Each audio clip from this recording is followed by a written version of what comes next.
প্রিয় দর্শক, এই ভিডিওতে দেখাবো অনেক সময় দেখা যায় আপনার ফোনে গুগল প্লে স্টোর অ্যাপসটি আপনি খুঁজে পাচ্ছেন না। যার কারণে আপনি যদি কোনো অ্যাপস আপডেট করতে চান, আপডেট করতে পারতেছেন না। এছাড়াও কোনো অ্যাপস ইনস্টল করতে পারতেছেন না। এর কারণ আপনি গুগল প্লে স্টোরটি খুঁজে পাচ্ছেন না। তো এই সমস্যাটি আপনার যদি হয় তাহলে আজকের ভিডিও থেকে 100% সমাধান পাবেন। প্রিয় দর্শক, দেখতে পাচ্ছেন এটি একটি অন্য একটি ফোন। এই ফোনটিতে গুগল প্লে স্টোর অ্যাপসটি খুঁজে পাওয়া যাচ্ছে না। এই সমস্যাটি হয়েছে।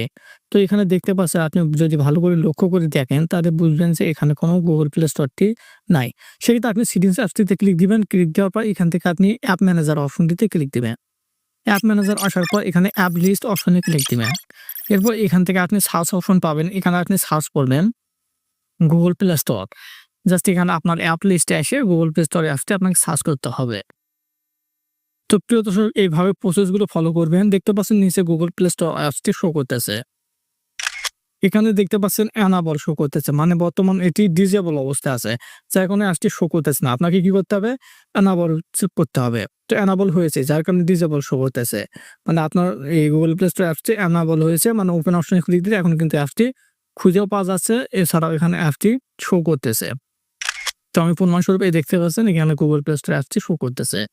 তো প্রিয় দর্শক, এইভাবে আপনার যদি অ্যাপসটি ডিসেবল থাকে সেটি আপনাকে গুগল প্লে স্টোরটি এনাবল করতে হবে। তো প্রিয় দর্শক, এই ছিল আজকের ভিডিওটি সম্পূর্ণ দেখার জন্য অসংখ্য ধন্যবাদ।